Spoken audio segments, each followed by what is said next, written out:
कोई इशू नहीं। थोड़ा थोड़ा याद होगा। हाँ नहीं, कोई इशू नहीं है, अभी डिस्कस करेंगे तो आपको सब मेमोराइज हो जाएगा। ठीक है। अच्छा, होता ये है कि जब हम सीपीयू की बात करते हैं, दिस इज सीपी, सीपीयू का मतलब है यहाँ पे माइक्रो प्रोसेसर। ठीक है। सही है। सीपीयू के मेनली दो पार्ट्स होते हैं,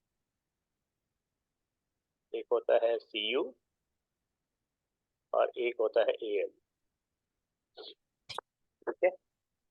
ये एक्चुअली सीपीयू का दूसरा नाम होता है माइक्रो प्रोसेसर।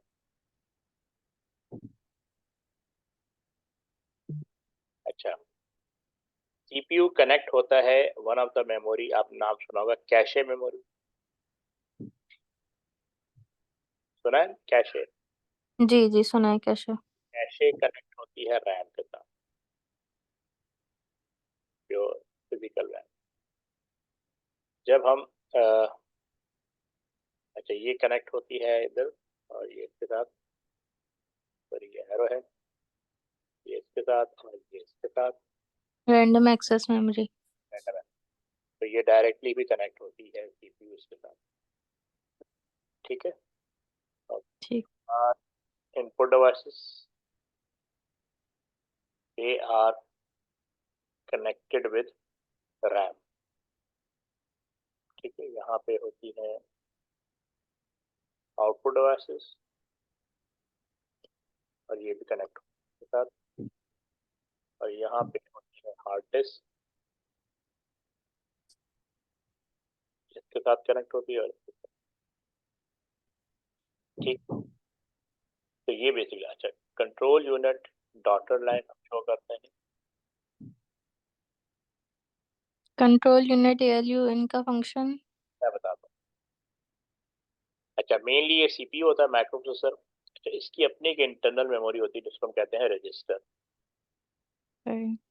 ये सीपीयू के अंदर का है, inside the CPU. In side CPU जो मेमोरी होती है ना, उसको हम कहते हैं रजिस्टर। क्या कहते हैं? Register which stores data. हाँ, बिल्कुल। अच्छा, होता ये है कि जब भी हम इनपुट डिवाइसेस से कोई डेटा फीड करते हैं ना, हम्म। ये हमेशा किस में जाएगा? रैम में रैम। जाएगा। रैम के बाद अब चूंकि जो इंस्ट्रक्शन हम देते हैं वो सिस्टम सॉफ्टवेयर के थ्रू देते हैं, दैट इज ऑपरेटिंग सिस्टम, जिसको हम ओएस कहते हैं। तो आपका सी सिस्टम जब भी लोड होता है, यानी ऑन होता है, हम्म। तो ये जो ओएस जो होता है ना, ये वैसे इंस्टॉल होता है हार्ड डिस्क के अंदर। लेकिन जब एट द रन टाइम ये अपनी कुछ सिस्टम फाइल ट्रांसफर कर देता है रैम के अंदर, तो रैम में ये स्टोर हो जाती है। तो जब तक सिस्टम ऑन रहता है, ऑपरेटिंग सिस्टम जो है अपने आप को रिजाइड रखता है इनटू रैम। तो एक तो स्पेस, ऑपरेटिंग सिस्टम को सब कमांड्स मिलते हैं। हाँ, यानी जो भी हम कमांड देते हैं वो थ्रू ऑपरेटिंग सिस्टम देते हैं। ठीक है। ऑपरेटिंग सिस्टम एक तरह से यूजर इंटरफेस है ना, वो सही है। यूजर इंटरफेस के जिस वो पॉइंट जिसके थ्रू, हम डिवाइस रीस्टार्ट कर देते हैं तो वो सब डेटा चला जाता है। हाँ, वो उस पे आता हूँ, वो डिफरेंट चीज है। डिवाइस जब हम रीस्टार्ट करते हैं तो बेसिकली वो डेटा रैम के अंदर होता है, जो जो चला जाता है मीन्स। क्योंकि जब हम रैम की बात करते हैं तो रैम का एक होता है वोलाटाइल। क्या होता है? वॉलेटाइल। वोलाटाइल का मतलब होता है कि it contain data until power supply is available. ठीक है। होल्ड डेटा अंटिल, जब तक उसको पावर सप्लाई मिलती है ये डेटा होल्ड कर लेती है। जैसे पावर सप्लाई से अनप्लग होता है सिस्टम, तो रैम का डेटा इरेज हो जाता सही। है। आप जब भी सिस्टम को डेटा फीड करेंगी तो थ्रू इनपुट डिवाइस फीड करेंगी, और उसके लिए ज़रूरी है कि आप कोई ना कोई एप्लीकेशन ओपन करें, यानी कोई सॉफ्टवेयर ओपन करें जिसको हम कहते हैं एप्लीकेशन सॉफ्टवेयर। जैसे वर्ड, पर्सनल आपने वर्ड खोल लिया, आपने एक्सेल खोल लिया, आपने पावर पॉइंट खोल लिया, अपने ब्राउजर खोल लिया, तो जितने भी सॉफ्टवेयर ओपन करेंगे ना, ये रैम के अंदर आपको पाए हो, रैम रैम की स्पेस यूटिलाइज होना जरूरी है। सही है। ठीक है। तभी लैपटॉप्स में बहुत सारे टैब्स एक ही वक्त नहीं खोलने चाहिए उनको। क्योंकि वो रैम, बन जब आप देखेंगे सारे टैब जब ओपन करेंगे आप, तो आपको लगेगा सिस्टम स्लो परफॉर्म करना शुरू कर। जी, और बैटरी हेल्थ भी फिर कम होती रहती है। हाँ, बैटरी तो वो तो पावर यूज है यार, उसका इससे वो तो अलग इशू, लेकिन मेन जो स्टोरेज का मसला आता है, क्योंकि सीपीयू जो होता है ना, प्रोसेसर, ये डील करता है रैम के साथ। और सही। जो सब जितनी भी डिवाइस है, इनपुट है, आउटपुट है, और ये सब कनेक्ट होती है रैम के साथ। तो सीपीयू, सही। जब सीपीयू यहाँ पे आता है ना, इधर डायरेक्टली जब उसको यहाँ पे स्पेस नहीं मिलती ना, तो सीपीयू का काम रुक जाता है। सीपीयू एक वक्त में एक ही टास्क परफॉर्म कर रहा होता है। हमें लगता है बहुत सारे, सीपीयू का काम क्या होता है? सीपीयू का काम बिल्कुल हमारे ब्रेन की तरह है। ये हमें इंस्ट्रक्शन, यानी जिस तरह हमारा कोई भी काम ब्रेन के बगैर नहीं होता ना, हम्म। अगर ब्रेन डेड हो जाए तो बॉडी डेड हो जाती है, ऐसे ही है। जी। इसी तरह यानी कोई भी काम सीपीयू में होगा वो, यानी कंप्यूटर के अंदर होगा वो through controlling by the CPU, यानी सीपीयू की परमिशन के बगैर नहीं हो। अब देखिए, सही। जैसे इनपुट डिवाइस हम डेटा फीड करते हैं ना, तो यहाँ से ये डॉटेड लाइन आ रही है और यहाँ से भी डॉटेड लाइन आ रही है, ठीक है ना। ये डॉटेड लाइन इंस्ट्रक्ट, इसको कहते हैं क्या कहते हैं इसको, कंट्रोल सिग्नल। इसको हम कहते हैं कंट्रोल सिग्नल। कंट्रोल सिग्नल का पर्पज होता है कि ये इनपुट डिवाइस को कहता है कि send this data to RAM, और रैम को भी इंस्ट्रक्शन आती है hold this data until process. Output device को इंस्ट्रक्शन आती है कि भाई आपने इसको शो करना है रैम से। तो अच्छा, आप सीपीयू की डिवीजन समझ लेते हैं, इसमें दो पार्ट होते हैं, सीयू और एक एएलयू। अच्छा, सीयू का काम होता है डायरेक्शन देना, कंट्रोल यूनिट। कंट्रोल। जैसे कंट्रोल यूनिट होता है ना, कंट्रोल करना, एवरी प्रोसेस को कंट्रोल करना, डायरेक्शन देना, मैनेज करना, सही। तो सीयू और ओएस में कोई डिफरेंस नहीं होगा? है ना। क्योंकि ओएस जो है वो सॉफ्टवेयर होता है, और अच्छा। ओएस अपना, मैं बीइंग अ यूजर इंस्ट्रक्शन देता हूँ ओएस को, और हम्म। ये वाला अपना जो टास्क है ये कैरी आउट करवाएगा सीयू के थ्रू। ये बताएगा सीयू के भी यूजर ने ये इंस्ट्रक्शन, जैसे मैं कहता हूँ जी कॉपी करें, कॉपी एक इंस्ट्रक्शन है, कॉपी दी डेटा, ये मैंने थ्रू ओएस के थ्रू, जैसे हम अभी राइट क्लिक करते हैं, पहले सेलेक्ट करते हैं ऑब्जेक्ट, राइट क्लिक करते हैं, कॉपी करते हैं, कॉपी भी एक इंस्ट्रक्शन है। फिर उसके बाद हम कहते हैं जी पेस्ट, अब ये भी एक इंस्ट्रक्शन है, ठीक है। फिर हम कहते हैं जैसे, अब ये सारी इंस्ट्रक्शन हम थ्रू किसके देते हैं, ओएस के थ्रू देते हैं। ओएस ये सारा टास्क परफॉर्म करवाएगा सीयू के थ्रू। सही। मतलब ओएस सीयू को डायरेक्ट करेगा। सीयू अपना हैंड ओवर कर देते हैं अपना टास्क, फिर सीयू सबको बताता है कि यूजर की तरफ से ये इंस्ट्रक्शन आई। तब सीयू क्या करता है, सिंक्रोनाइज करता है। सिंक्रोनाइज का मतलब सबको अलर्ट कर देगा। यहाँ पे एक हम्म। वो टाइमिंग्स, यानी क्लॉक, सिस्टम क्लॉक का काम आ जाता है। सिस्टम क्लॉक का मतलब ये होता है कि हर जितने भी पार्ट्स ऑफ कंप्यूटर होते हैं सबको अलर्ट कर दिया जाता है कि सीपीयू जो है प्रोसेस परफॉर्म करने लगा, तो एवरीबॉडी मस्ट बी रेडी। ये बिल्कुल ऐसे ही जैसे सर्जन सर्जरी करता है, तो सराउंडिंग में जितने लोग होते हैं, हेल्पर, ये वो, उन सबको अलर्ट रखा जाता है कि इस वक्त ऑपरेशन परफॉर्म होने वाला है, ठीक है ना। सही। जितने भी पार्ट्स हैं, जो भी कनेक्टिंग पीपल हैं, वो उस वक्त वहाँ पे मौजूद रहे, बाहर किसी को ना जाना पड़े, सब कुछ वहाँ पे रेडी होना चाहिए। तो बिल्कुल ठीक। ये मैनी टाइम हो रहा होता है। तो सीयू कंट्रोल सिग्नल भेजता है, यानी सबको कोऑर्डिनेट करता है। इसका काम कोऑर्डिनेट करना भी है, तो इसलिए हम कोऑर्डिनेटर भी कहते हैं। तो ये एवरीबॉडी कोऑर्डिनेटर काम भी कर रहा होता है, ठीक है। ये हर एक को इंस्ट्रक्शन दे रहा होता है कि किसने क्या करना है। ये बिल्कुल जैसे डायरेक्टर होता है ना, ड्रामे का डायरेक्टर, फिल्म का जी। डायरेक्टर, तो जो बताता है कि किसने कौन सा रोल कैसे करना है, ठीक है ना, जी। सबको सही। अब यहाँ पे काम आ जाता है एएलयू। एएलयू का मतलब होता है अरिथमेटिक लॉजिक यूनिट। अरिथमेटिक आपने पढ़ा होगा फंक्शन, जैसे प्लस, माइनस, डिवाइड, ठीक है, स्क्वायरिंग। अब ये हम्म। अरिथमेटिक, और लॉजिकल फंक्शन होता है less than, greater than, equal, ये कंपेयर, जिससे हम कंपेयर करते हैं। तो इसका काम है अरिथमेटिक लॉजिक। तो ये बेसिक फंक्शन एएलयू का ये है कि ये कुछ अरिथमेटिक ऑपरेशन परफॉर्म करेगा, कुछ कंपैरिजन लॉजिकल ऑपरेशन परफॉर्म करेगा, उसके बेस पे रिजल्ट प्रोड्यूस करेगा। तो रिजल्ट प्रोड्यूस करना जाने एएलयू का काम। सही। एएलयू की फुल फॉर्म क्या है? Arithmetic logic unit, arithmetic logic unit. Logic, ठीक है। और इसका फंक्शन? हाँ, इसका काम होता है एग्जीक्यूट करना, सही है। तो मैनिपुलेट करना। इसको मैं ऐसे समझाता हूँ, जैसे मैं कहता हूँ आंसर इक्वल होता है ए प्लस बी। अब यहाँ वैल्यू आ रही है 5 और यहाँ वैल्यू आ रही है 6। अब इसको प्लस करने वाला काम जो है ना एएलयू करे। मतलब ऑप्शन, 5 ऑपरेशन। इनपुट हो रहा है, इन दो का स्टेट चेंज करना है, यानी प्लस करना है। अच्छा, प्लस करने के बाद इसको किसी वेरिएबल में स्टोर करना है, ठीक है।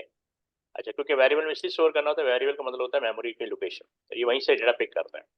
ऑपरेटर और ऑपरेशन कहते हैं ना इसको। हाँ, ये जो प्लस है ना, ये ऑपरेटर जी, और 5 या 6 भी ऑपरेशन है। है, ऑपरेंड, इसको कहते हैं ऑपरेंड। ऑपरेंड्स, सही। परफॉर्म होता है, जैसे पेशेंट होता है ना, पेशेंट पेशेंट पे ऑपरेशन, इसको ऑपरेंड कहते हैं, वो PERAND, या एड्रेस, ठीक। ठीक है। यहाँ पे वैल्यू होल्ड होती है। अब जो ऑपरेशन परफॉर्म करना होता है, जैसे प्लस करना है, माइनस करना है, वो ALU ने करना है। अच्छा, उसके बाद ऑपरेशन के बाद इसने ये रिजल्ट किसी वेरिएबल में स्टोर भी करना होता है। अब ये असाइन करने वाला काम, ये इक्वल सिंगल, इसका मतलब होता है असाइनमेंट ऑपरेटर। तो ये राइट साइड में जो भी हो रहा था, लेफ्ट साइड के वेरिएबल में स्टोर कर दे, ठीक है ना। It is done by CPU, ये ठीक है। तो CPU के दो पार्ट आते हैं। अच्छा, कैशे समझा दें। मैं आ रहा हूँ, इस पे भी आ रहा हूँ। अच्छा, तो ये काम तो हो गया। अब जब हम इनपुट डिवाइस से डेटा फीड करते हैं ना, तो रैम में होल्ड होता है, जैसे आपको मैंने शुरू में बताया था। जी। हाँ, बताया था कि रैम का इशू ये है कि ये ओवरलोड हो जाती है, यानी बिजी हो जाती है। बिजी क्यों? क्योंकि इनपुट डिवाइस से डेटा आ रहा है, वो भी इसने होल्ड करना है। आप जितनी एप्लीकेशन ओपन करेंगी, वो सब रैम में ओपन होगी। OS स्पेस ली हुई है, तो ये वक्त आता है रैम फिल हो जाती है, रैम फिल हो जाती चलो। है। इसलिए इससे क्या होता है कि इसकी परफॉर्म, अब चूंकि CPU ने डेटा स्टोर करना होता है अपना, जो भी प्रोसेस करता है CPU, वो वापस रैम की तरफ भेजता है। अब रैम उसको खाली नहीं मिलेगी। जब उसको रैम खाली नहीं मिलेगी, तो ये CPU बिजी हो जाएगी। CPU उस वक्त तक बिजी फ्री नहीं होगा जब तक कि रैम खाली ना हो। इसीलिए आपने देखा होगा, एक तो मैं आपने आपकी रैम फुल हो गई, तो आपको मैसेज आएगा कि क्लोज योर एप्लीकेशन और री, otherwise system will restart automatically, automatically start कर देता है। जी जी। सेंसर को स्पेस नहीं मिलती, सही। आपकी रैम फिल हो चुकी है। अच्छा, रैम जो है ठीक। ना, रैम अपग्रेडेबल होती है। ये अगर हम्म, आपने की रैम लगाई है, आपको इनसफिशिएंट लग रही, तो आप उसे 4 GB करा लें। और अगर आपने 4 GB की लगाई, तो आप उसे 8 GB कर सकती हैं, 16 GB, इंक्रीज। हाँ, इंक्रीज कर सकती हैं। यानी मदर सही। मदरबोर्ड के अकॉर्डिंग, यानी उसकी कंपैटिबिलिटी कितनी वो सपोर्ट कर सकता है। तो वहाँ उसमें मैक्सिमम कितनी कैपेसिटी है। हर एक मदरबोर्ड की डिफरेंट डिफरेंट होती है, तो आप ठीक है, ठीक। वो कर सकती हैं। तो इसीलिए हम मदरबोर्ड जब लेते हैं ना सिस्टम, तो उससे पूछ लेते हैं भी ये मैक्सिमम कितना सपोर्ट करेगा रैम को। तो इन फ्यूचर अगर आप रैम को अपग्रेड कराएं, तो वो हमें पता होना चाहिए कि मतलब 16 GB तक करेगा, 32 GB तक करेगा, 64 GB तक करेगा, हम कितनी ये रैम सपोर्ट कर सकते हैं, तो ये पहले से पता होना। सही। जब कम ही लगवाते हैं, बाद में होता है, हमें एहसास होता है कि कम पड़ रही, तो हम उसे अपग्रेड कर लेते हैं, 8 GB की जगह 16 GB कर सकते हैं, ठीक है। आजकल तो 8 12 GB चल रहा है, ठीक है, ज्यादातर लोग यही यूज कर रहे हैं, उसमें आपका काम चल जाता है। तो रैम जो है ना, अब इस तो फिर पहले रैम ही होती थी, बाद में लगा कि भाई देखो, CPU की स्पीड रैम से बहुत ज्यादा होती है, तो हमें हमारे पास एक और स्पेशल काइंड की मेमोरी होनी चाहिए जो CPU को डील करे। तो इन्होंने फिर एक स्पेशल मेमोरी बनाई जिसका नाम रखा कैशे, इसको हम कहते हैं SRAM। इसका नाम है SRAM, स्टैटिक रैम। और ये जो आपकी रैम होती है ना, ये होती है DRAM, डायनेमिक रैम, ठीक है। तो डी और एस रैम में क्या डिफरेंस होता है। हाँ, एक तो मेन डिफरेंस है स्टोरेज का, कैपेसिटी का। कैशे सही। MBs में, किसमें आती है? MBs, मेगाबिट के अंदर। सही है। और जो रैम होती है, GBs में आती सही। है। कैशे ना बिल्ट इन होती है, मदरबोर्ड पे प्रोसेसर के साथ अटैच होती है। तो ठीक। ये आप चेंज नहीं कर सकते, अपग्रेड नहीं कर सकते। आपको मदरबोर्ड अपग्रेड करें तो वो हो जाए, अदरवाइज ये चेंज नहीं होती। तो ठीक है। टाइम ऑफ परचेज ही हमें ये देखना होता है कि कैशे कितनी, 8 MB, 16 MB, इस तरह आपको डिटरमिन करना होता है कि भाई इसकी और कैशे चेंज नहीं हो सकती बाद में फिर। कौन चेंज नहीं होती, मेनली रैम अपग्रेड होती है। रैम के अंदर ऑप्शन, क्योंकि रैम जो स्लॉट में लगती है ना, ये बिल्ट इन होती है, यानी मदरबोर्ड के साथ बिल्ट इन होती कैशे। है कैशे। अच्छा, ठीक है। कैशे, अच्छा, दूसरी बात, कैशे एक्सपेंसिव होती है, यानी ये रैम से एक्सपेंसिव होती और कैशे का फंक्शन भी डायरेक्ट करना होता है। है। दूसरी बात, तीसरा तीसरा फीचर, फास्टर होती है, रैम से 7 टाइम या 8 टाइम फास्टर होती है।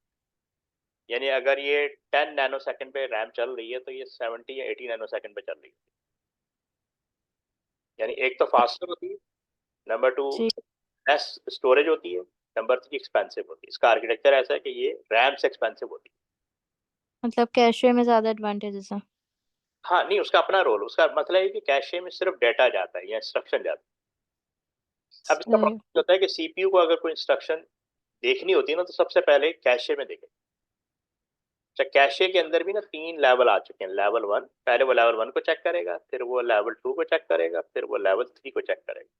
अगर तीनों में उसको इंस्ट्रक्शन नहीं मिलेगी तो फिर वो रैम की तरफ आएगा। ये मैंने डबल आर इसीलिए बनाया। सही। अच्छा, वैसे जैसे उसने पहले कैशे को चेक किया, कैशे में ये तीनों लेवल चेक करेगा, लेवल 1, लेवल 2, लेवल 3। तीनों में कोई इंस्ट्रक्शन नहीं है तो फिर डायरेक्टली अप्रोच करेगा रैम।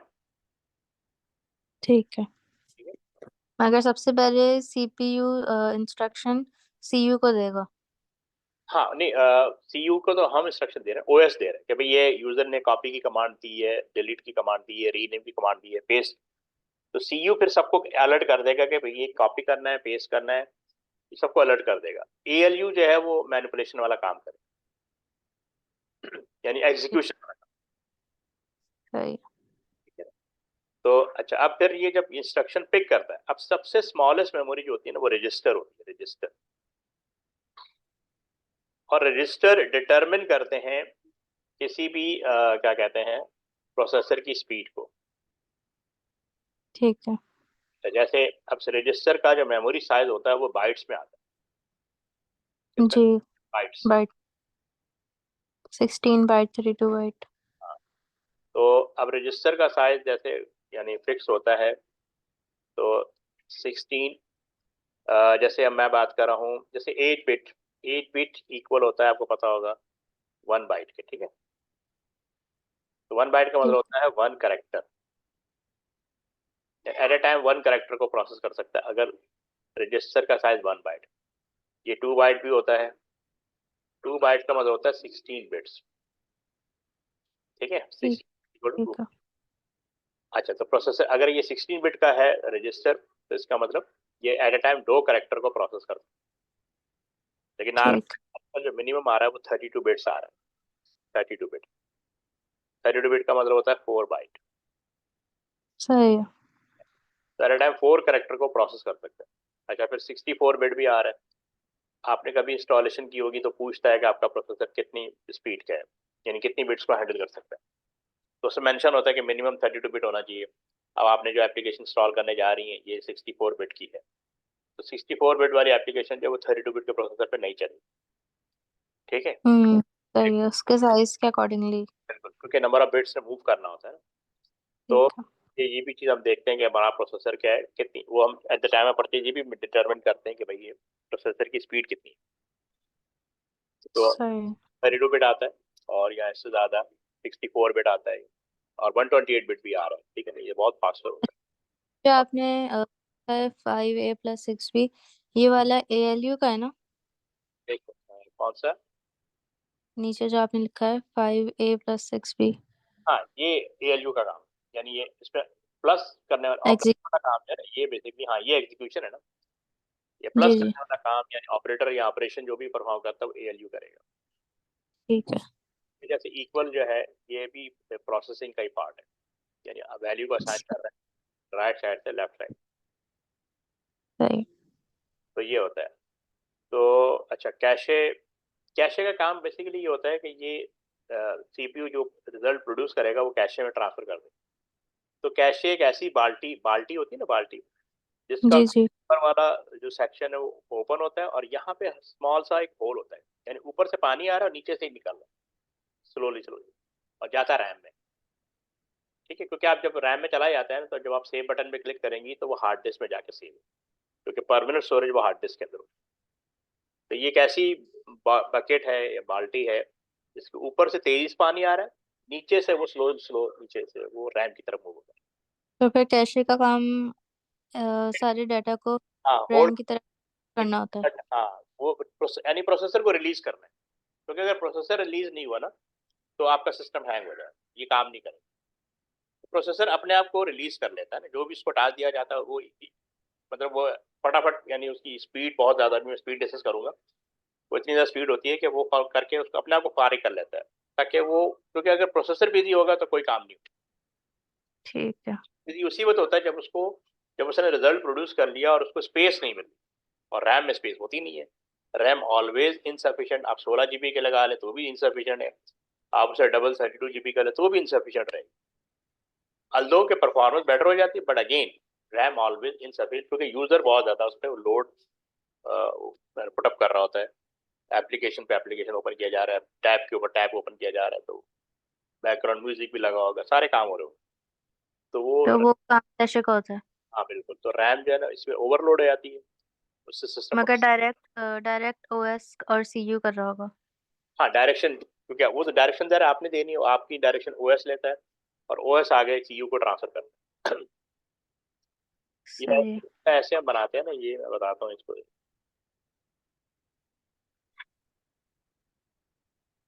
अच्छा, एक जैसे एग्जांपल देके आप ये समझा देंगे कि पहले किसके पास जाएगा फिर किसके पास?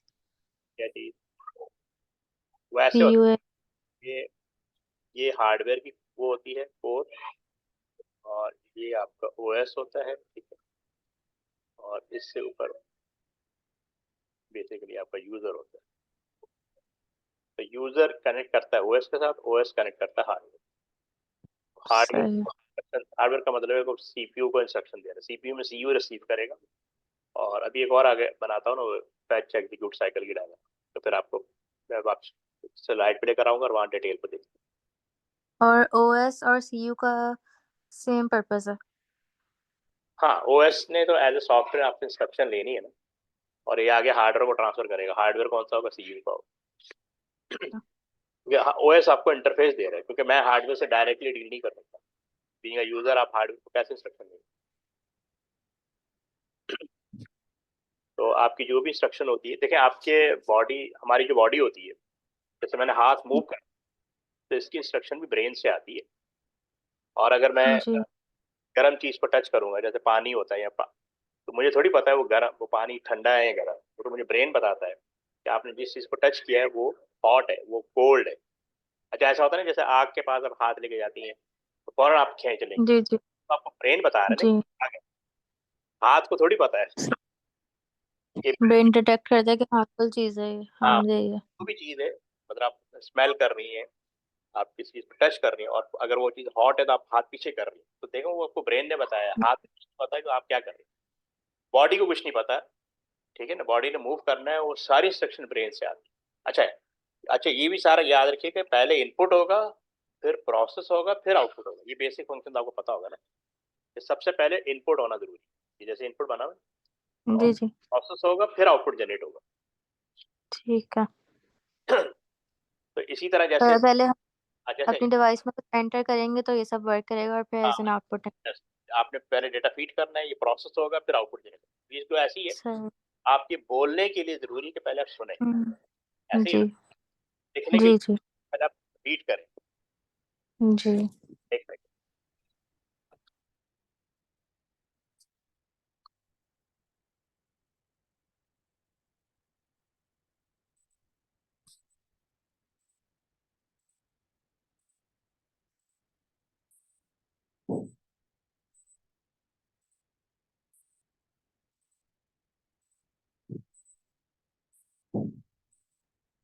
ठीक है, ये चीज समझ में आ गई आपको,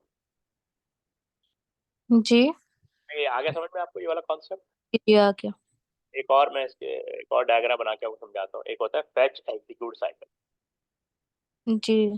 फैच एग्जीक्यूट डिकोड। पढ़ा होगा आपने। जी तो वो होता है फैच, डिकोड एंड एग्जीक्यूट।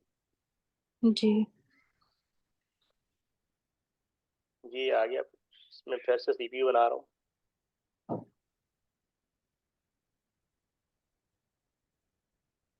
ये सीयू, ये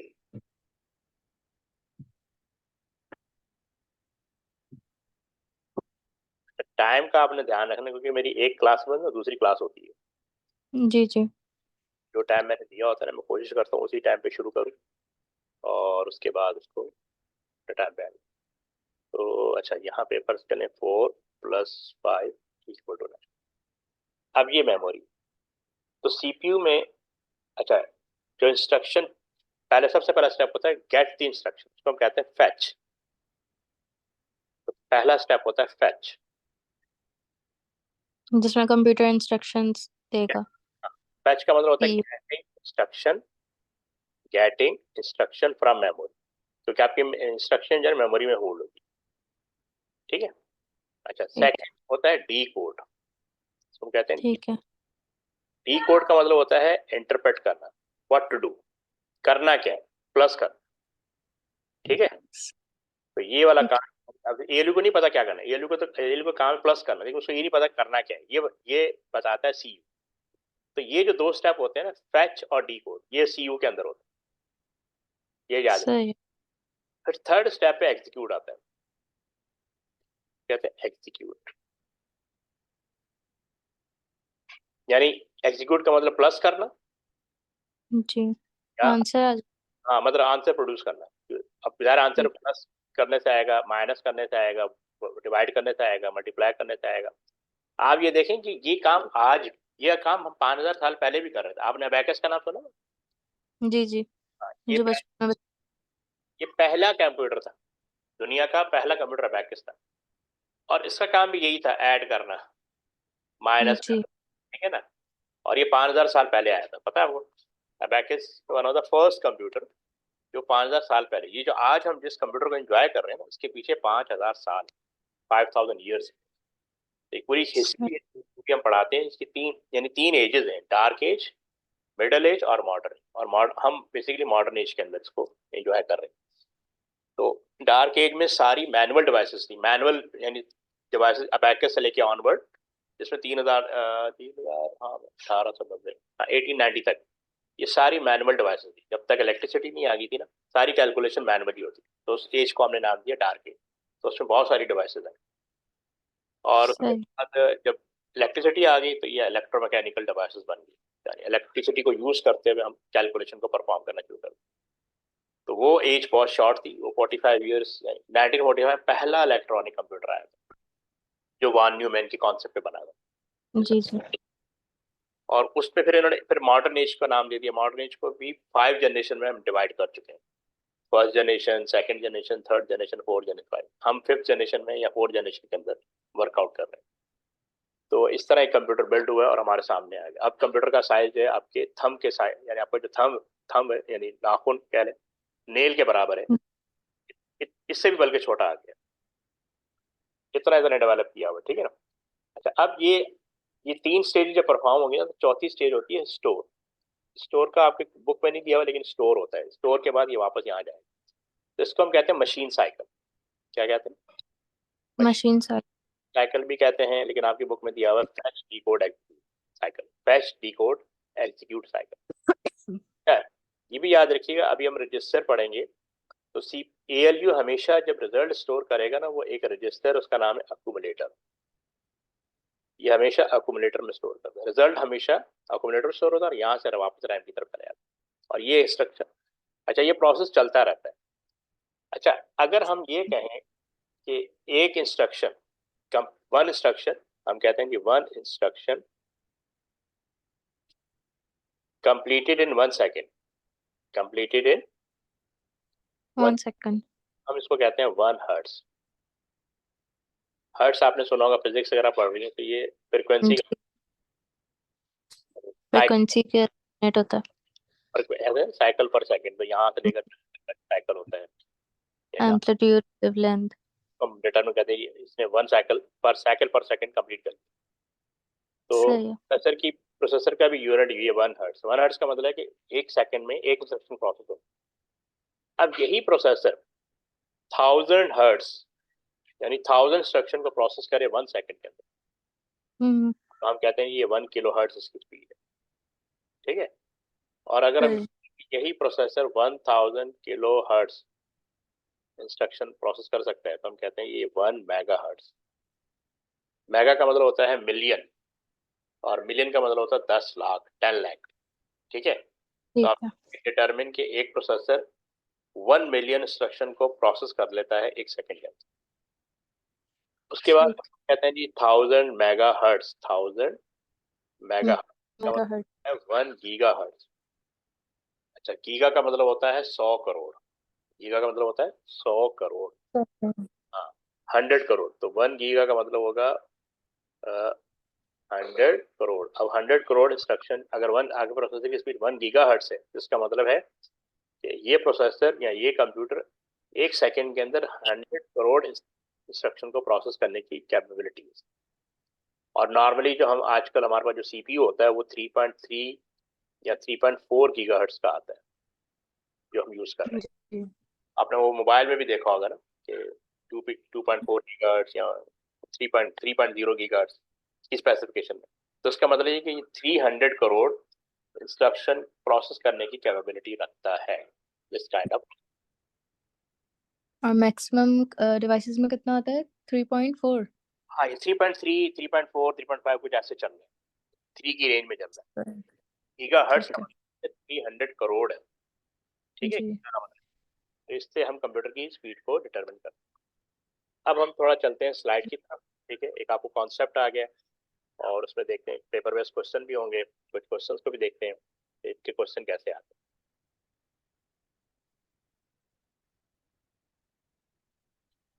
हैं। अब ये आ रही नजर आपको? जी। इसको जरा गो थ्रू करें, फिर मैं आगे बढ़ूँ, और इसमें कोई इशू है तो आप डिस्कस करें।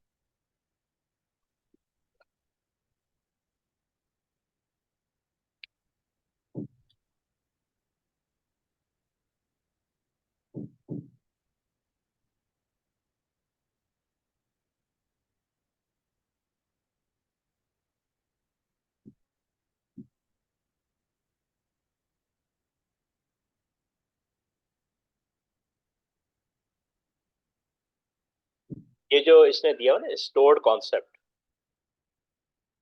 असल में ये कॉन्सेप्ट दिया था चार्ल्स बाबेज। चार्ल्स बाबेज जो है ना वो डार्क एज में था, 1700 सेंचुरी। उसने एक मशीन पे काम किया था 19 ईयर्स, आपने शायद सुना हो, एनालिटिकल इंजन। सही। इस पे अच्छा अच्छा, इससे पहले जितनी भी डिवाइसेस आई थी ना उसमें सिर्फ 3 फंक्शन होते थे, इनपुट, प्रोसेस और आउटपुट, बस। चार्ल्स बाबेज को हम कहते हैं फादर ऑफ कंप्यूटर। उसने ना स्टोरेज का कॉन्सेप्ट कि कंप्यूटर शुड स्टोर, सही है। और इस मशीन पे उसने 19 ईयर्स लगा। लेकिन ये ठीक। function नहीं हो पाई बजट की वजह से ना, बजट खत्म हो गया, उस वक्त बहुत महंगी थी। ये 1700 या 1750 की बात है, 1750। तो फिर उसके बेटे ने भी काफी साल काम किया। इससे पहले डिफरेंस इंजन बनाया था और उसके बाद ये एनालिटिकल इंजन बनाया था, लेकिन ये इसको फंक्शनल नहीं कर पाया था, सही। ठीक है। और इसके साथ एक लेडी होती थी जिसका नाम, जो दुनिया की पहली प्रोग्रामर थी, जो अल्गोरिथम बनाती थी, जिसको अल्गोरिथम बना बना के देती थी, उस लेडी का नाम था एडा लवलेस। ये फ्रेंच थी, ये दुनिया की पहली प्रोग्रामर थी। और हैरत की बात है कि आजकल बहुत कम लड़कियां होती हैं जो प्रोग्रामर बनती हैं, पता है आपको? जी, बहुत कम। है ना? ज्यादातर लड़के ही होते हैं। और जी। आप देखें कि फर्स्ट लेडी जो है वो फर्स्ट प्रोग्रामर थी, मतलब फर्स्ट प्रोग्रामर जो है वो लेडी थी, उसका नाम था एडा लव, जी। ये असिस्टेंट थी। तो ये उसको अल्गोरिथम बना बना के देती थी। तो बहरहाल इसने ये काम सही किया। लेकिन वो चूंकि मैकेनिकल कंप्यूटर, उसमें जो कंप्यूटर थे ना वो मैकेनिकल थे, यानी आपको मैनुअली रन करना पड़ता, जो भी है। जी। Calculation mechanically perform. वो उसको और इससे भी बड़ी बात कि अच्छा, वॉन न्यूटन का एक बेसिकली बहुत बड़ा कारण, मतलब कह लें कंट्रीब्यूशन है कि इसने इसी चीज को प्रैक्टिकली इंप्लीमेंट कर दिया, इलेक्ट्रॉनिक कंप्यूटर। वॉन न्यूमैन जिस काम भी ना वो इलेक्ट्रॉनिक कंप्यूटर का काम। तो इसको इलेक्ट्रॉनिक कंप्यूटर के लिए इसने बाइनरी नंबर को यूज किया। और बाइनरी नंबर को यूज करने का जो कॉन्सेप्ट दिया था वो 1600 के अंदर एक था साइंटिस्ट मुलर। इसने कहा था कि अगर हम बाइनरी नंबर को कंप्यूटर के साथ यूज करेंगे तो कंप्यूटर की एफिशिएंसी कई हजार गुना बढ़ जाएगी। और आज फिर 1945 में ये बात जाके इम्प्लीमेंट हुई, यानी उसका दिया हुआ कॉन्सेप्ट 350 साल बाद इम्प्लीमेंट हुआ। सही। अच्छा, ये जो इनके नेम्स वगैरह हैं ये याद करने जरूरी है? ये नहीं नहीं नहीं, ये ये जो मैं आपको दे रहा हूँ, तो आपकी नॉलेज के लिए बता रहा हूँ। आपको तो बस ये ठीक। पता होना चाहिए वन आर्किटेक्चर क्या है, किस तरह काम करता है, ठीक है। आगे चलें, ये आपने पढ़ लिया। जी। जी, पढ़ लिया। ये देखिए, ये फर्दर डायग्राम आपकी बुक में दी हुई है। तो इसमें ये पूरा सही। ये रजिस्टर्स कैसे आपस में कनेक्ट है, सीपीयू सीयू क्या कर रहा है, ये देखिए ये सीयू का दिया हुआ है, ALU दिया हुआ है। ये देखिए कनेक्टेड है अकोमोडेटर, मैंने आपको कहा था ना रिजल्ट अकोमोडेटर का काम भी करता है, और मेनली जो रिजल्ट होगा ना वो हमेशा अकोमोडेटर में स्टोर होगा। सही। कनेक्शन दिया हुआ है कि CU जो कनेक्टेड है CIA के साथ, ये काइंड ऑफ एक्यूमुलेटर में तो सारी फाइल्स सेव होंगी ना? अकोमोडेटर। ये याद रखिए कि सेफ सिर्फ हमेशा हार्ड डिस्क में हो, ये सही। सिर्फ टेम्पररी होल्ड करते हैं डेटा, यानी ठीक है। रजिस्टर बाइट्स में डेटा होल्ड करते हैं। ये जो रजिस्टर होते हैं ये बाइट्स में डेटा होल्ड करते हैं, और जो सही। कैशे मेमोरी वो MBs में डेटा होल्ड करेगी, और रैम GBs में डेटा होल्ड करेगी। ये भी इनके आगे हम सारी डिटेल पढ़ेंगे, ठीक है। सही। There are many diagram of von Neumann architecture in a network and on the internet. The following is one example of simple representation of von Neumann. तो अभी इसमें ये देखो सिस्टम क्लॉक भी दिया हुआ है। यस, कंट्रोल, अच्छा बसेस आपने पढ़ा होगा, कंट्रोल बस, डेटा बस, जी। यहाँ पे कंट्रोल बस। तो CU जो सिग्नल जनरेट करता है ना, जिसको हम वो कहते हैं कंट्रोल बस के थ्रू करता है। बस के थ्रू जाए, और वो ठीक। बाकी हर जितने भी parts of memory data data bus के थ्रू, और जो जहाँ पे सेव करना होता है वो एड्रेस बार बताएगा। एड्रेस बताता है। एड्रेस बस जो है वो होल्ड करती है एड्रेस ऑफ द डेटा, ठीक है। ठीक है। वो MAR दिया हुआ है, हाँ ये रहा MAR जो है वो मेमोरी एड्रेस। MAR उस डेटा को होल्ड करेगा जिस पे प्रोसेस होना होता है। प्रोग्राम ठीक है। काउंटर जो है ये बेसिकली बताता है कि नेक्स्ट इंस्ट्रक्शन, जो नेक्स्ट जिसने प्रोसेस होना है उसको जिस इंस्ट्रक्शन पे काम हो रहा है करंटली वो CIR होल्ड करेगी, ठीक है। और एक डेटा ठीक है। Itself it is hold by MDR transfer कर रहा है अकोमोडेटर दे ठीक। इस पे काम करना है, काम करके वापस इसको दे, और ALU वापस इसको रिजल्ट दे रहा है, ठीक है। ठीक है। आगे फर्दर कनेक्ट ऐप के साथ या कैशे के साथ, तो ये उन्होंने एक सीक्वेंस दिया हुआ है, ठीक है। सही। तो आगे देखते हैं, ये पढ़े, ये फर्दर डिस्क्रिप्शन।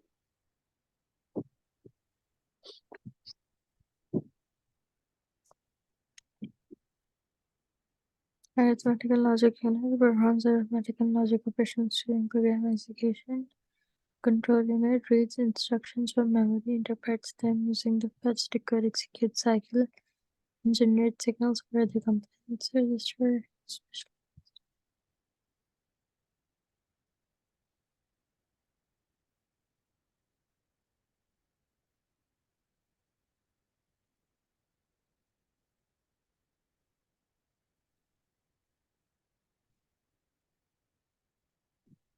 अब इससे बताया कि register in the Von Neumann system can be general और स्पेशल, यानी इसमें भी कैटेगरी है, and they play a crucial role in fetch, decode, execute. तो आपकी बुक में 5 दिए हुए, वो हम डिस्कस करेंगे, जो पीछे भी पढ़े थे ना, जी जी। वही उनकी आगे ठीक है। पढ़ लिया आपने, जी पढ़ लिया। इशू इसके अंदर। नहीं। ये देखें, ये फर्दर डिटेल दी हुई register. Current instruction register CIR. This register stores the current instruction being decoded and executed. Accumulator. This register is when carrying out. जिस इंस्ट्रक्शन पे प्रोसेसर काम कर रहा होगा ना, उसकी इंस्ट्रक्शन, उस इंस्ट्रक्शन को होल्ड करने का काम CIR करेगा, ठीक है। ठीक है। और करंट इंस्ट्रक्शन के बाद जो नेक्स्ट इंस्ट्रक्शन जिस पे फर्दर काम करना है वो PC, प्रोग्राम काउंटर। ठीक है। ये लिखा, दिस रजिस्टर जी स्टोर जी। Address where the next instruction to be read can be found. ठीक है।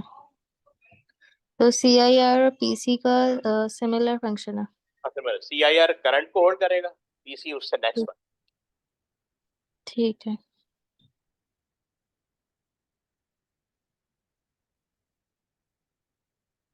सही पढ़ लिया। सारे पढ़ लिया आपने, जी। समझ में आ गया आपको। जी।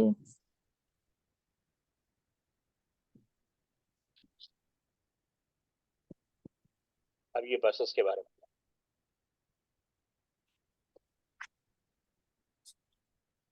Address bus and interaction bus carrying addresses throughout the computer system. Data bus where action bus allowing the transfer of data between the CPU, memory, and input output. Bidirectional bus cancel.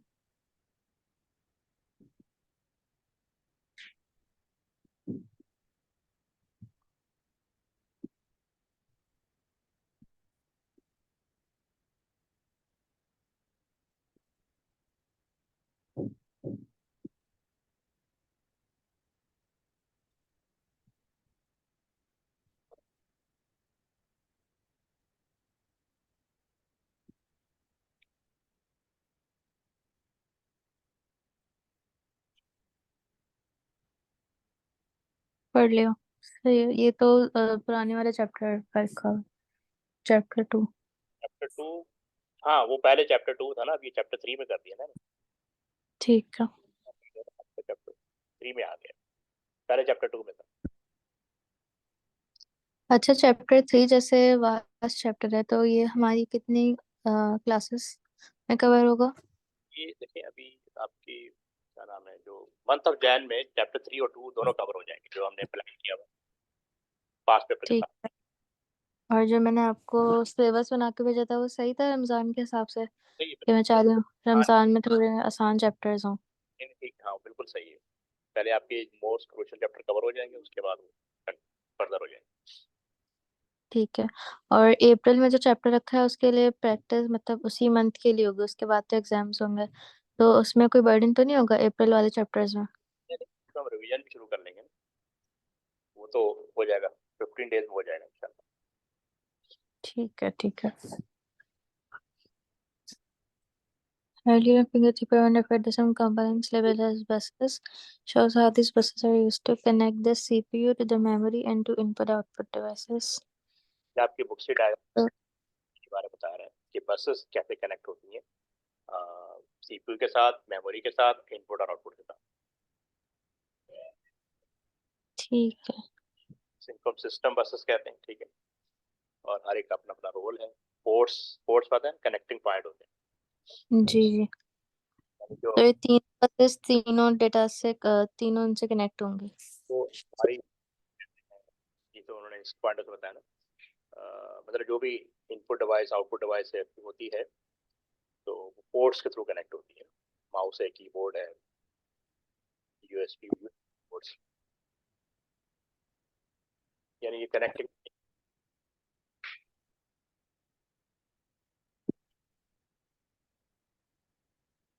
ठीक है सब।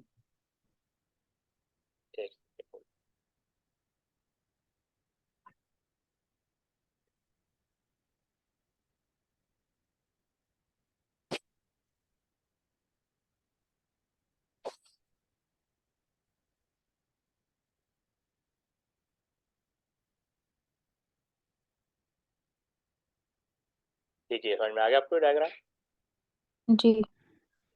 अभी description अच्छा, RAM के साथ रोम भी तो था ना, रीड ओनली मेमोरी? में आपको अलग से, हमारा अलग से चैप्टर आएगा ना, स्टोरेज डिवाइस, इसी का पार्ट है इसी Okay. चैप्टर उसमें समझाऊंगा। Whole certain programs needed by the CPU for faster access compared to backing store. Example, hard disk drive. Importance of the bus width. The width of buses address and data is crucial as wider buses allow the direct addressing of more memory locations simultaneously. Fetch, decode, execute cycle. तो वही दोबारा बता रहे हैं, fetch decode execute. ठीक है। Execute control signals are sent to appropriate components allowing the execution of the decoded instruction. तो ये जो फैच और डिकोड होता है, ये सीयू का काम होता है, ठीक है। और एग्जीक्यूट जो है एएलयू का काम। Importance of bus width ये समझ नहीं आई। ये भी आगे आएगा ना, वो अभी आपको थोड़ी देर पहले बताया था। इंपॉर्टेंस ऑफ बस बिट, यानी ये डिटरमिन करता है कंप्यूटर परफॉर्मेंस। बस बिट कितनी होती है, जैसे 16 बिट अभी पढ़ा था ना, 32 बिट जी। हमने पढ़ा था ना, वो क्या कहते हैं, रजिस्टर का जो साइज होता है। असल में यस। डेटा बसेस के थ्रू मूव करेगा, डेटा जी। जाएगा कहाँ, रजिस्टर में जाएगा। तो जो रजिस्टर का साइज होगा वही आपकी बस की विड्थ का साइज होना चाहिए। बस विड्थ का मतलब ये होता है कि कितनी कारें एक रोड से गुजर सकती हैं, यानी अगर हम 2 लेन बनाएंगे तो 2 कारें गुजरेंगी। अगर हम रोड को 3 लेन कर देंगे तो 3 कार जाएंगी। और जितना चौड़ा रोड करते जाएंगे नंबर ऑफ व्हीकल उतने ज़्यादा हो जाएंगे और उतने स्पीडियर हो जाएंगे। ठीक है, अकॉर्डिंग टू कैपेसिटी। बस ठीक। तो इसी तरह ज़ाहिर है आप बिट्स मूव करेंगी एक जगह दूसरी जगह, तो उसकी बस बिट्स, मतलब जो डेटा बस है वो कितनी होनी चाहिए, 16 बिट्स होनी चाहिए और 32 ठीक। बिट्स हो सकती है, ठीक है, 64 बिट्स हो सकती है। तो ये बेसिकली आपके सिस्टम परफॉर्मेंस को बड़ा इम्पैक्ट डालती है। ठीक है,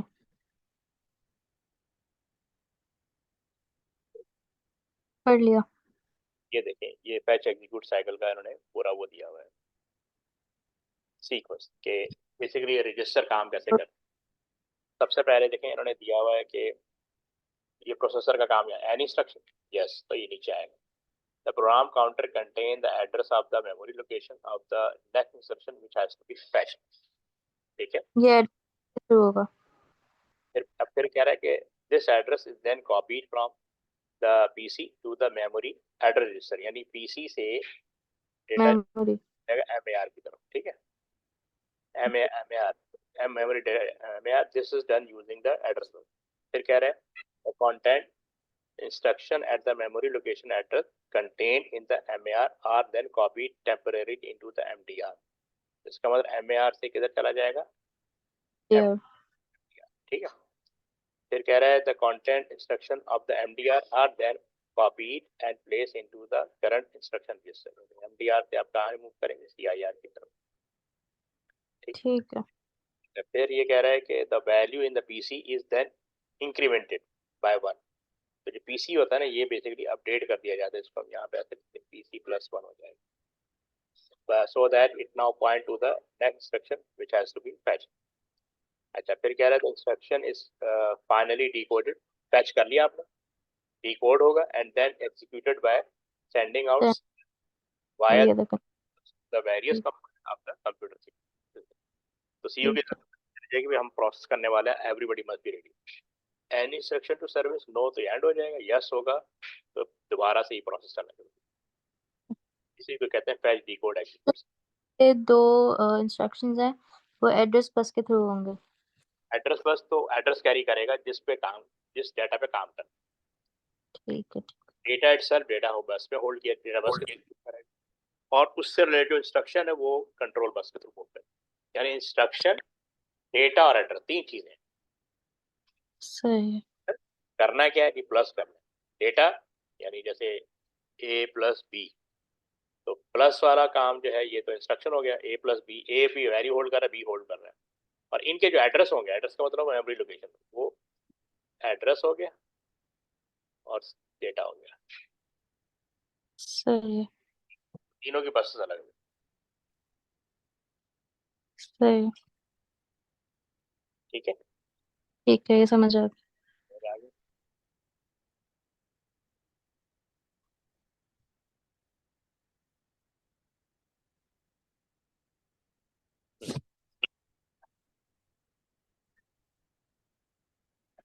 ये पढ़ ले जरा।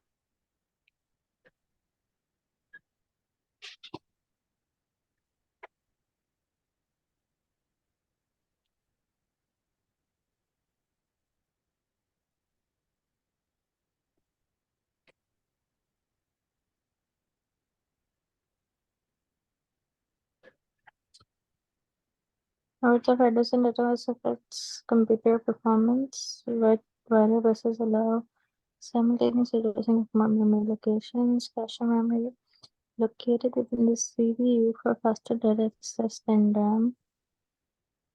Stores frequently use instructions and data to improve CPU performance. Larger cache sizes contribute to better performance. Overclocking समझ नहीं आया। ओवरक्लॉकिंग जैसे हम गाड़ी चलाते हैं तो कहा जाता है कि जी। आप उसको एक 80 तक रखें, ठीक है, बहुत हुआ तो आप सही। 20 तक ले जाएं। अच्छा, अब 20 से ऊपर जब लेके जाएंगी तो वो ओवर स्पीड हो, इसमें क्या होता है, गाड़ी आउट ऑफ ट्रैक हो सकती है, आउट ऑफ कंट्रोल हो सकती है। तो सेम थिंग जो है, चांस हाँ मतलब, इंक्रीज। हाँ मतलब गाड़ी के साथ कुछ भी हो सकता है ना। तो जी। 80 है वो कंट्रोल स्पीड होती है ना, 120 तक आपको अलाउ होता है कि आप करते हैं, 80 से 120 चले जाते हैं। बस जो बड़े हाईवे होते हैं वो तो 200 भी ले जाते हैं, 300 भी ले जाते हैं, लेकिन वो अगेन किसी वक्त कुछ भी हो सकता है। तो यहाँ पे भी आप एक उन्होंने दिया हुआ है कि एक नॉर्मल स्पीड है उसकी जी, वो 3.2 गीगाहर्ट्ज पे चल रहा है, ठीक है ना। अब आप चाह रहे हैं कि जी ये थोड़ा और स्पीडियर हो जाए, तो बायोस, आपने नाम सुना होगा बायोस, बेसिक इनपुट आउट, यानी एक रोम होती है, रोम के अंदर हार्ड, वहां जाके मैं ना इसकी स्पीड इंक्रीज कर सकता हूँ, अपने प्रोसेसर की स्पीड जो मैक्सिमम है ना उसको कर सकता हूँ, कि मैं मैक्सिमम पे चलाना चाह रहा हूँ। जाहिर एक चीज चलेगी तो वो हीट जनरेट करेगी, है ना। इससे जी। हीट से आपका प्रोसेसर बर्न करना, मतलब हीट, जो चीज हीट करेगी वो प्रॉब्लम में आ जाएगी। वो आपने देखा ना, प्रोसेसर के साथ फैन लगे होते हैं, और जी जी। रिकमेंड किया जाता है कि जहाँ कंप्यूटर बहुत ज्यादा कंप्यूटर, वहाँ एसी होना चाहिए ताकि एनवायरनमेंट कूल हो। तो अब जब प्रोसेसर बहुत ज्यादा स्पीड से चलेगा तो वो ओवर हीट हो, ओवर हीट की वजह से, ओवर क्लॉकिंग का मतलब है कि वो बर्स्ट कर सकता है, ठीक है ना। लिखा हो ना, जी। ओवर हीटिंग, ओवर हीटिंग जो है वो आपके सिस्टम को, आपका जो प्रोसेसर क्रैश कर सकता है। सही है। अगर आप छेड़ेंगे, जो एक रिकमेंडेड स्पीड दी हुई है उसी पे चलाएं, ज्यादा अच्छा है। आप अगर इसकी स्पीड पे छेड़ेंगे तो वो आपके सिस्टम में ही प्रॉब्लम होगा, प्रोसेसर के साथ प्रॉब्लम होगा, सही। जो उससे रिलेटेड। ठीक है, काफी है आज के लिए। जी सही है। फिर नेक्स्ट क्लास सैटरडे, फ्राइडे और सैटरडे को लेना आपने, नो 8 to 9। ठीक है। ओके, अल्लाह हाफिज।